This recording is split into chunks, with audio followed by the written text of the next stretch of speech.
please now welcome our International Recognition Award recipient, Jilly Cooper.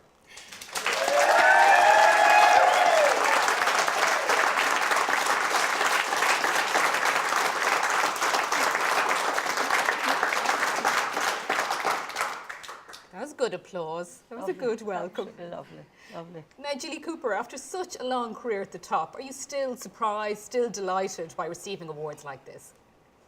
I'm absolutely overwhelmed. I'm so pleased. I'm so pleased. It's just the loveliest thing to happen. I mean, old males don't get prizes at horse shows, do they? So it's heaven, heaven, heaven. Your most recent book, Mount, reunites us with the fabulous Rupert Campbell-Black.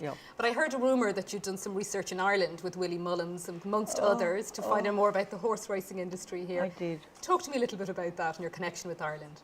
Well, I've always loved Ireland and Irish. I did a lot of research for riders. Went to the Dublin Horse Show and saw the Nations Cup and had a lovely time. And also with polo I did a bit. And then for jump, which is about jump racing, and now mount, which is about mount racing, I did a lot. And I went to Cornwall, and I met Galileo, who was the greatest stallion in the world. And he's so sweet. Remember Mr. Humphreys and Are You Being Served? Yes. He said, "I'm free," and he came rushing to the door and rattled his nose, and he was so sweet. And William Mullins, I'm terribly upset about. He's had a terrible, terrible weekend, because all his horses, 3 of his best horses died this weekend. And he's such a lovely man, and he's so brave, and just things like that shouldn't happen to people. So I want him to get much better very quickly. But in your books, you don't flinch from that kind of part of the story. No. You're, red of tooth and claw in your books. Yeah, I think so. Oh, yes, but Willie, and who else? Went to Tattersall's. Excellent. It was lovely. And it was a horse called Gordon Lord Byron. Isn't that the best name ever? Gordon Lord Byron has won more prize money than anybody, and he's also having a film made about himself, and he's absolutely wonderful. And he's changed his family's life, and he's made so much money. They've had new windows and a new kitchen, and paid for a wedding, Gordon has. The joy of the horse industry. One of the things we love about your writing is, of course, the humour in it. Do you work hard to put that humour in, or does it just emerge in the writing as you're going along?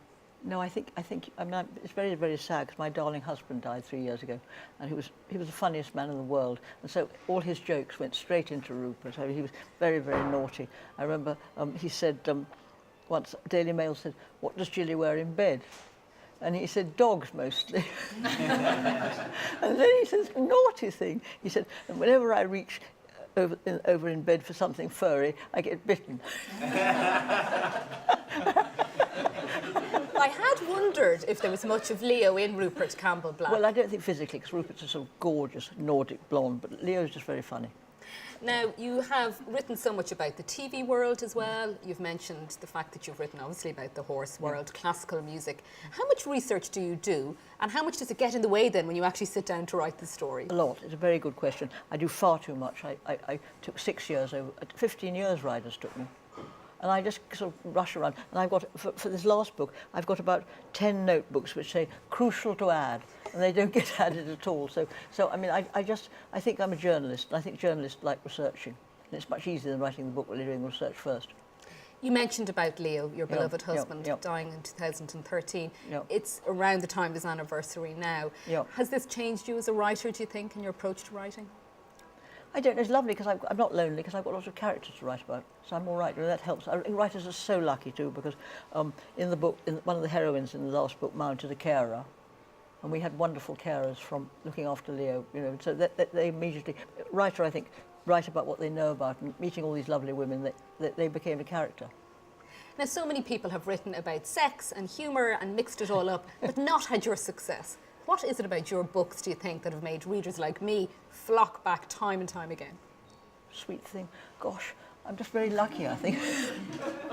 I do think I have happy endings. And also, I think I have a lot of heroism. I mean, basically, the secret of heroism is to come back when you're on the ropes, and like William Mullins must now go back and win brilliantly. And I think that's the secret of heroism. There's a lot of heroism in my books, and a few laughs, and quite a lot of sex. And let's talk about the sex. You know, a lot of research obviously went into those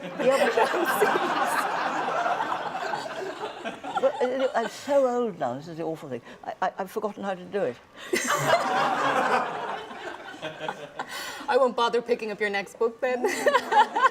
No, but I think the thing about sex is that it's something that, characters behave in bed as they are nice people and nice, you know what I mean? And so it's an indication of character beyond the bedroom door. So, why not do a bit of that as well?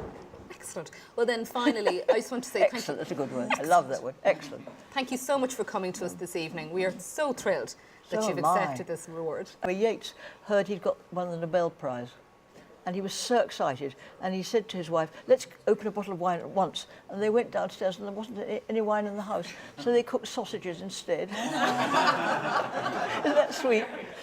But I would have a lot of wine. I was about to say, I had a feeling you wouldn't run too short the night you got that nod. Well, thank you so much for joining us here in Dublin this evening. We're thrilled to have you. You ought to be in my book, because you're so beautiful. Oh, I will buy the next one then. You will. Ladies and gentlemen, Jilly Cooper.